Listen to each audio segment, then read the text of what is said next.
Assalamualaikum warahmatullahi wabarakatuh.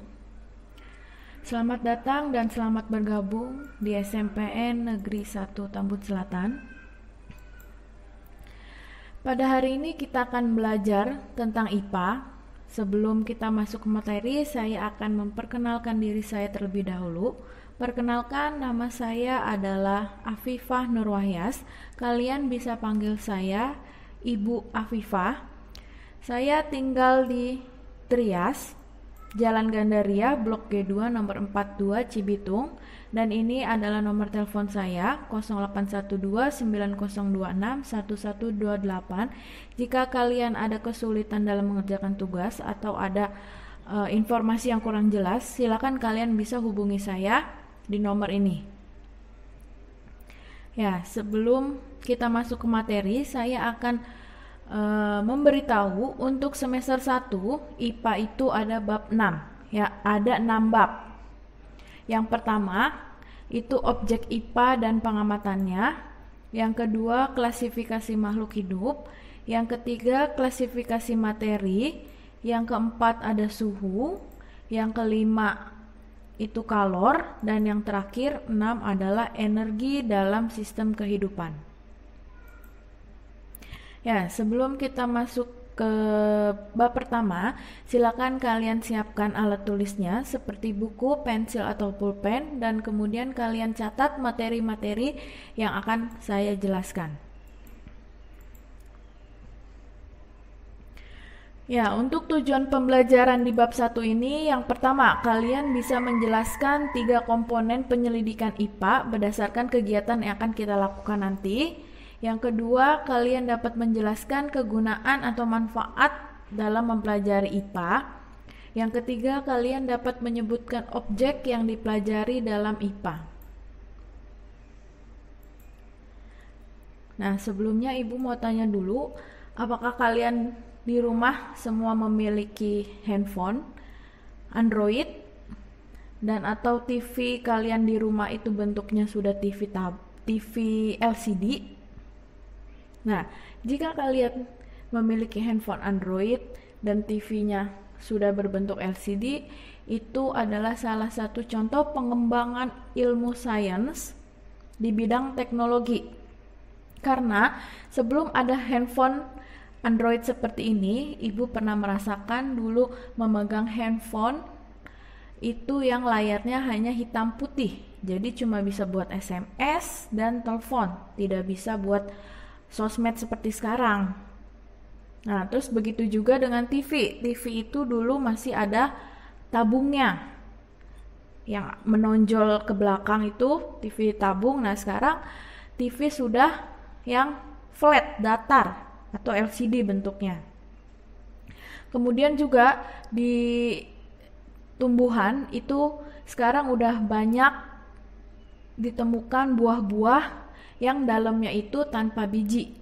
Sebenarnya bukan tanpa biji sama sekali sih, cuma bijinya itu bisa langsung dimakan tanpa kita harus memilihnya terlebih dahulu, tanpa kita harus menyingkirkannya. Itu bijinya bisa langsung dimakan. Contohnya adalah buah semangka. Udah banyak sekarang di mana-mana itu buah semangka yang tanpa biji. Nah, dari teknologi yang sudah kita rasakan sekarang, handphone yang sudah semakin canggih, TV yang sudah semakin keren, dan tanaman buah-buahan yang semakin unggul, itu semua berkat ilmu sains. Ya.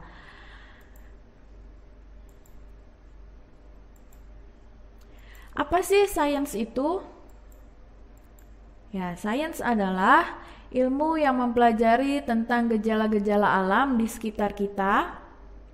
Kemudian manfaat mempelajari sains, yang pertama kita dapat mengamati tingkah laku hewan. Ya, sekarang kita lanjut ke penyelidikan IPA. Dari tadi yang sudah saya jelaskan sebelumnya tentang teknologi canggih dan kualitas tanaman atau tumbuhan yang memiliki sifat unggul, itu semua dilakukan oleh ilmuwan-ilmuwan kita terlebih dahulu dengan cara pengamatan, penyelidikan, dan percobaan. Nah, di sini saya akan menjelaskan bagaimana langkah-langkah dalam penyelidikan IPA. Yang pertama itu adalah mengamati. Jadi kalau mengamati itu kalian hanya menggunakan panca indera. Berarti kita hanya bisa menggunakan 5 panca indera kita, berarti mata, hidung, mulut, telinga, dan kulit. Nah, kemudian yang kedua adalah membuat inferensi. Nah, membuat inferensi ini ketika kalian sudah mengamati suatu objek, kalian kan pasti akan menuliskan apa yang sudah kamu amati. Nah, ini disebutnya dengan membuat inferensi. Kemudian yang terakhir adalah mengkomunikasikan. Kalau mengkomunikasikan berarti dari hasil yang sudah kamu buat dari pengamatan tadi, itu mengkomunikasikan berarti kamu membuat hasilnya dalam bentuk gambar, grafik, atau diagram. Nah, sikap-sikap ilmiah yang harus kamu punya ketika sedang melakukan penyelidikan IPA, yang pertama itu adalah rasa ingin tahu. Jadi kamu tuh harus punya rasa ingin tahunya atau jiwa keponya tuh tinggi gitu. Apa sih yang mau gue lakukan? Apa sih gue mau ngapain percobaannya gitu. Terus ada jujur, kreatif, tidak mudah percaya, objektif, tekun, teliti, dan terbuka. Nah, sebelumnya di awal saya sudah menjelaskan tentang manfaat mempelajari IPA. Di sini ada tambahannya lagi, yaitu yang pertama memberikan wawasan akan konsep alam yang berguna dalam kehidupan sehari-hari. Kemudian mendorong keinginan untuk menjaga, merawat, dan melestarikan alam. Yang ketiga, menjelaskan berbagai macam peristiwa alam melalui konsep IPA. Dan yang terakhir, menimbulkan kesadaran akan pentingnya peran alam di kehidupan sehari-hari. Selanjutnya, objek yang akan dipelajari dalam IPA. Nah, objek IPA meliputi semua yang ada di dalam alam semesta, dari benda yang renik berupa atom hingga galaksi di jagat raya. Contohnya, renik itu maksudnya benda-benda yang kecil. Jadi sangat-sangat kecil, kita hanya bisa melihatnya itu hanya dengan mikroskop, berarti seperti bakteri, virus. Nah, itu juga termasuk dalam objek yang akan dipelajari dalam IPA. Kemudian juga ada benda yang sangat berukuran besar, seperti laut, bumi, matahari, dan benda-benda yang ada di luar angkasa. Itu semua adalah objek yang akan dipelajari di dalam IPA. Kemudian ada cabang ilmu IPA. Yang pertama ada fisika. Fisika itu ilmu yang mempelajari tentang aspek di alam semesta. Kemudian ada kimia. Kimia adalah ilmu yang mempelajari tentang penyelidikan, penyusunan, dan perubahan zat. Yang ketiga ada biologi. Biologi itu mempelajari tentang sistem kehidupan makhluk hidup. Dan yang keempat ada astronomi. Astronomi ilmu yang mempelajari berbagai benda langit. Nah, selanjutnya kita masuk ke pengukuran. Pengukuran apa sih? Pengukuran adalah kegiatan membandingkan sesuatu yang diukur dengan menggunakan alat ukur sebagai satuan. Kemudian ada yang disebut dengan besaran. Besaran adalah hasil pengukuran yang dinyatakan dengan angka. Kemudian ada satuan. Satuan adalah acuan yang digunakan dalam pengukuran. Contoh yang disebut pengukuran adalah ketika ibu minta, kamu tolong dong ukur berapa panjang kursinya.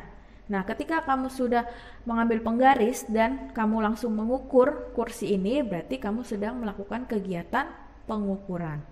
Nah, terus ibu tanya lagi, berapa hasil dari pengukuran kamu?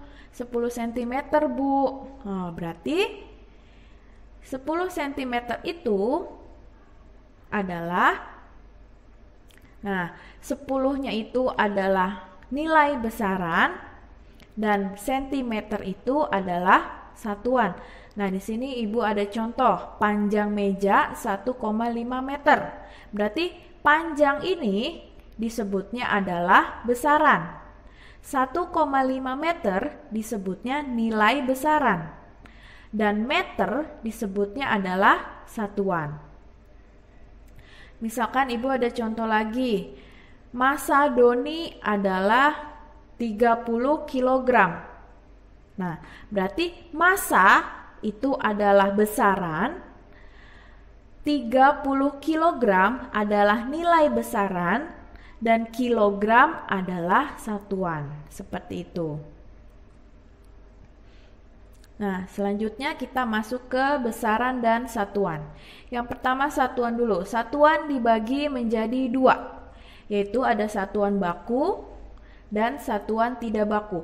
Kalau satuan baku itu adalah satuan yang sudah digunakan secara internasional. Jadi kalau misalkan kamu nanti ada belajar ke luar negeri, di sini kamu belajar satuan panjang adalah meter, dan ketika kamu belajar di luar negeri ya tetap sama, satuan panjang itu adalah meter, tidak berubah. Nah, sedangkan satuan tidak baku itu satuan yang jarang sekali digunakan atau bahkan tidak pernah digunakan karena tidak sesuai ukurannya, tidak pas. Nah, di sini untuk satuan baku contohnya adalah meter, kilogram, second atau detik. Nah, untuk satuan tidak baku itu ada jengkal, depa, dan hasta. Nah, mengapa satuan tidak baku itu tidak bisa digunakan secara internasional?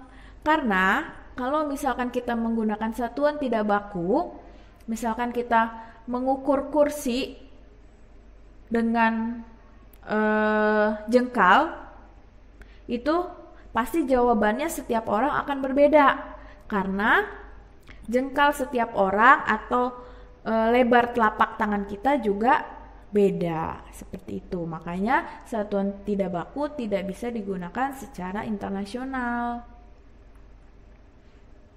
Nah, dari penjelasan Ibu tadi, di sini Ibu akan memberikan dua tugas. Yang pertama itu kamu melakukan pengamatan terhadap orang-orang yang ada di rumah, minimal 2 orang. Terserah, boleh ayah kamu, boleh ibu, boleh kakak, boleh adik atau tetangga. Kemudian kamu amati ciri-ciri orang tersebut dan kamu tulis hasil pengamatannya di buku tulis. Tugas yang kedua adalah pengukuran dengan satuan tidak baku. Jadi di sini Ibu memberikan benda-benda. Yang pertama ada lemari, pintu, meja, kasur, dan ember. Silakan kamu ukur benda-benda tersebut menggunakan telapak tangan. Dan berikan satuannya berarti jengkal. Berarti silakan kamu hitung panjang lemarinya berapa jengkal, lebar lemarinya berapa jengkal, tinggi lemarinya berapa jengkal. Ya, sekian penjelasan dari saya. Semoga kalian mengerti dan selamat mengerjakan tugas. Terima kasih.